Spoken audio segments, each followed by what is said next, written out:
साईबाबांच्या शिर्डीत देखील मराठी नववर्षाचा उत्साह। साई मंदिराच्या सुवर्ण कळसावर श्रद्धा आणि सबुरीची गुढी। पुण्यातील करंदी गावामध्ये पाडवा वाचन संपन्न। पाऊस समाधानकारक राहणार, तसंच महागाई वाढण्याचं भाग।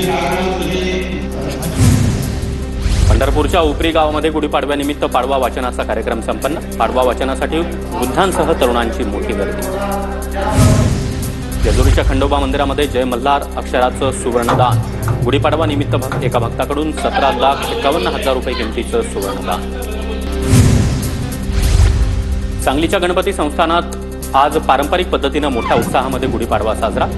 युवराज आदित्यराजे पटवर्धन यांच्या हस्ते गुढीचं पूजन। त्र्यंबकेश्वरमध्ये देखील आता भाविकांना बुंदीचा लाडू प्रसाद म्हणून मिळणार। विश्वासांच्या पुढाकारानं आजपासून प्रसाद सेवा सुरू। गुढीपाडव्यानिमित्त अमरावतीच्या अंबादेवी मंदिरामध्ये भाविकांची मोठी गर्दी। नववर्ष सुखी समृद्धीचं जावो। भाविकांकडून अंबा मातेला साकडं, तर अंबादेवी मंदिरामध्ये विविध कार्यक्रमांचं देखील आयोजन। साध्वी प्रज्ञासिंह ठाकूर यांचा मालेगाव दौरा अखेर रद्द। साध्वी प्रज्ञासिंह ठाकूर यांची प्रकृती ठीक नसल्यानं दौरा रद्द झाल्याची सूत्रांची माहिती। पालघरमध्ये मनसे नेते अविनाश जाधव यांच्या बॅनरवरील फोटोला काळं फासलं। मनसेच्या गुढीपाडवा मेळाव्यासाठी आवाहन करणाऱ्या बॅनरवर काळं। पालघरमधील मनसे पदाधिकाऱ्यांनीच काळं फासल्याची माहिती।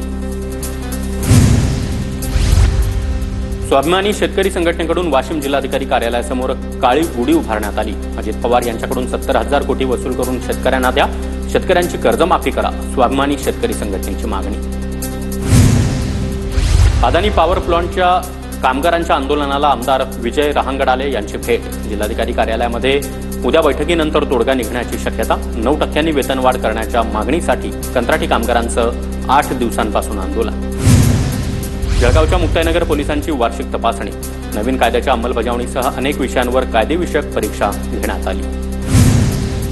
साताऱ्याच्या केडंबे गावामध्ये शहीद तुकाराम ओंबळे यांच्या स्मारकासाठी 15 कोटींचा निधी मंजूर। शहीद तुकाराम ओंबळे यांच्या कुटुंबियांकडून राज्य सरकार आणि उपमुख्यमंत्री एकनाथ शिंदे यांचे आभार। आदिवासी वन हक्क कायद्याची योग्य अंमलबजावणी करा यासह विविध मागण्यांसाठी सत्यशोधक शेतकरी सभा आणि सत्यशोधक ग्रामीण कष्टकरी सभेचं निदर्शन। नंदुरबार जिल्ह्यातील जिल्हाधिकारी कार्यालयाच्या बाहेर निदर्शनं करत जिल्हाधिकाऱ्यांना निवेदन देण्यात आलं। राज्यात पुढील 4 ते 5 दिवस अवकाळी पाऊस। सिंधुदुर्ग, कोल्हापूर, सांगली आणि रत्नागिरीला येलो अलर्ट, तर मुंबईमध्ये हलक्या सरी बरसणार, हवामान खात्याचा अंदाज। सिंधुदुर्गात काही ठिकाणी पावसाची हजेरी। अवकाळी पावसानं आंबा, काजू बागायतदार चिंतेत। कोकण किनारपट्टीवर विजांच्या कडकडाटासह पाऊस कोसळण्याची शक्यता। राज्यातील घरगुती, औद्योगिक, वाणिज्यिक वीज ग्राहकांना दिलासा। 1 एप्रिलपासून वीज बिल कमी होणार। राज्य वीज नियामक आयोगाची महावितरण, टाटा, अदानी आणि बेस्टचे नवीन वीज दर लागू करण्यास मंजुरी। गुढीपाडव्याच्या मुहूर्तावर नवी मुंबई बाजार समितीमधून आंब्याच्या निर्यातीला सुरुवात। नवी मुंबई बाजार समितीमध्ये आंब्याच्या 50,000 पेट्या दाखल। कराडमध्ये हापूस आंबा खरेदीला नागरिकांची पसंती। पाडव्यानिमित्त कराडच्या आंबेवाले जाधव बंधू यांच्याकडे 1 डझनच्या 1000 देवगड आंब्याच्या बॉक्सची आवक। वाशिमच्या मानोरा तालुक्यामधील कुपटा इथल्या शेतकऱ्यांच्या शेतामधील लिंबाच्या झाडांना ईडलिंबू लागले। करडा इथल्या कृषी विज्ञान केंद्राकडून फसवणूक झाल्याचा देशमुखांचा आरोप। 3 महिने उलटून देखील अकोला कृषी विद्यापीठाचं पथक बागेची पाहणी करण्यासाठी टाळटाळ करत असल्याचा देखील प्रकार। देवळा तालुक्यातील उत्तर पूर्व भागाला पाणी टंचाईच्या झळा। राजापूर, सोमठाण, जोश, हडप, सावरगाव, जायदरे, लहवीत, भुलेगाव, आहेरवाडी, वाघाळे, रहाडी, पांजरवाडी या 10 गावांमध्ये पाणी टंचाई। तातडीनं टँकर सुरू करण्याची मागणी। वाशिम शहरामध्ये 9 दिवसापासून एकदाच पाणी पुरवठा। खासगी टँकरनं पाणी घेण्याची नागरिकांवर वेळ। 1 टँकर पाण्यासाठी जवळपास 700 ते 800 रुपयाचा दर। कल्याण रेल्वे स्टेशनचा पाणीपुरवठा खंडित। स्टेशनला पाणीपुरवठा करणारी पाईपलाईन महापालिकेकडून बंद। 4,41,00,000 पाणीपट्टी थकविल्यानं महापालिकेची कारवाई। बदलापूरच्या आदर्श शाळेमध्ये ऑक्सिजन प्लांट हलवण्याची मागणी। आदर्श विद्याप्रसारक संस्थेचं बदलापूर पालिकेला पत्र। 3 वर्षांपासून वापरात नसलेला ऑक्सिजन प्लांट वापराविना पडल्याची तक्रार। सिंधुदुर्गमधील शिवराजेश्वर मंदिराला मासिक 50,000 रुपये द्या। किल्ले सिंधुदुर्गवरील मंदिर संवर्धन प्रस्ताव देण्यासाठी उपमुख्यमंत्री शिंदे यांचे महसूल सचिवांना आदेश। परभणी विभागासाठी 500 बस मागितल्या। शासनानं 10 बस दिल्या। उर्वरित नवीन बस देण्याची आमदार राहुल पाटलांची मागणी। साताऱ्याच्या कराडमधील सह्याद्री कारखाना निवडणुकीसाठी पीडी पाटील पॅनलची प्रचार सभा. प्रचार सभेला माजी सहकार मंत्री बाळासाहेब पाटील यांची उपस्थिती. रत्नागिरीमध्ये जगद्गुरू नरेंद्राचार्य महाराज संस्थांची भव्य दिंडी शोभायात्रा. मांगल्याचं प्रतीक असलेली गुढी घेऊन महिला देखील शोभायात्रेत मोठ्या संख्येनं सहभागी. गुढीपाडव्यानिमित्त श्रीमंत दगडूशेठ गणपती बाप्पाच्या दर्शनासाठी मोठी गर्दी. दगडूशेठ गणपती मंदिराला फुलांची आकर्षक सजावट.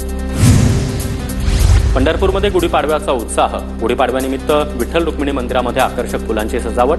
सजावटीसाठी विविध रंगीबेरंगी देशी विदेशी 2 टन फुलांचा वापर. भंडाऱ्यामध्ये मराठी नववर्ष आणि गुढीपाडव्यानिमित्त बाईक रॅली. श्रीराम शोभायात्रा समितीचा पुढाकारानं विविध कार्यक्रमांचं देखील आयोजन. बीड जिल्ह्यातील मच्छिंद्रनाथ संजीवन समाधी महोत्सवाला सुरुवात. मच्छिंद्रनाथ संजीवन समाधीच्या दर्शनासाठी भाविकांची मोठी गर्दी. नाशिकच्या लोहणेरमधील जनता विद्यालयामध्ये विद्यार्थी आणि शिक्षकांकडून पुस्तकांची गुढी उभारून वाचन संस्कृती जोपासण्याचा संदेश देण्यात आला. साताऱ्याच्या पाटणमधील दौलतनगर इथं 15 ते 17 एप्रिल दरम्यान कोयना डोंगरी महोत्सव पार पडणार. डोंगरी महोत्सवाच्या जागेची पालकमंत्री शंभूराज देसाई यांच्याकडून पाहणी. साताऱ्यातील रत्नशिव निंबाळकर हत्या प्रकरणामध्ये तपासाला गती. हत्या प्रकरणामध्ये एका संशयित आरोपीला अटक. इतर आरोपींच्या शोधासाठी पोलिसांची 3 पथकं रवाना. आरोपीला फाशीची शिक्षा देण्याची पीडित कुटुंबियांची मागणी. जालना तालुक्यातील हिवरा रोशनगाव गावामध्ये शेतकऱ्याच्या गोठ्याला आग. अज्ञातानं खोडसाळपणे आग लावल्याचा संशय. आगीमध्ये शेतकरी राधाकिसन जाधव या शेतकऱ्याचं 3 लाख रुपयांचं नुकसान.